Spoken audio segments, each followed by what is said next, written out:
اعوذ باللہ من الشیطان الرجیم بسم اللہ الرحمن الرحیم۔ میں سید فیاض احمد آج 8ویں جماعت کی اردو کتاب کا سبق نمبر 8 جس کا نام ہے گیہوں کا دانہ، جو صفحہ نمبر 42 پر واقع ہے، پڑھانے جا رہا ہوں۔ مسافر اسے شہر میں لے گیا، وہاں پہنچ کر اس نے اسے وہاں کے راجا کے ہاتھ بیچ دیا۔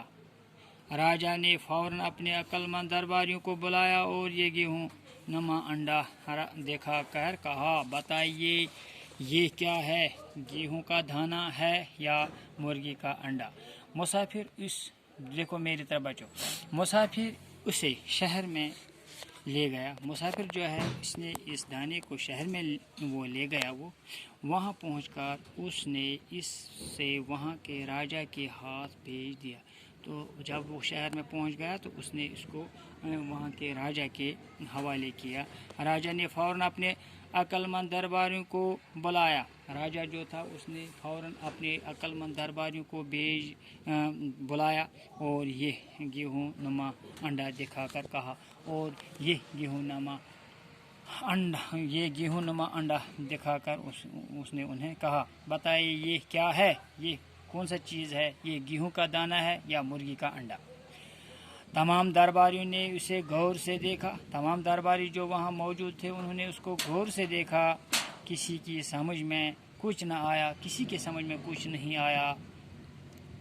چنانچہ گیہوں کا دانہ پاس ہی ایک کھڑکی میں رکھ دیا گیا، تو وہاں پاس ہی ایک کھڑکی تھی، وہاں ہی انہوں نے اس کو رکھ دیا، اس گیہوں کے دانے کو۔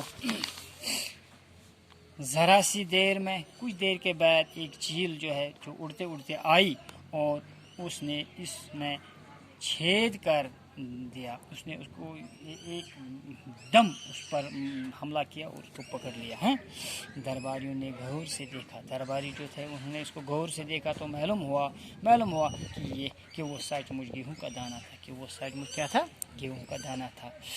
یہ دیکھ کر سب لوگ حیران رہ گئے، یہ حال دیکھ کر سب لوگ وہاں کیا رہ گئے، حیران ہو کر رہ گئے کہ یہ کیسا گیہوں کا دانہ تھا۔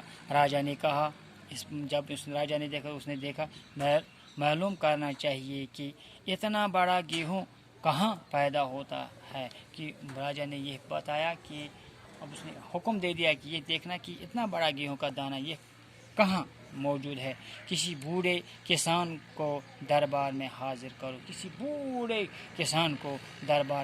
کرو، تو وہ اس کے بارے میں ہمیں بتائیں گے۔ انشاءاللہ باقی ہم کل پڑھیں گے، باقی وسلام۔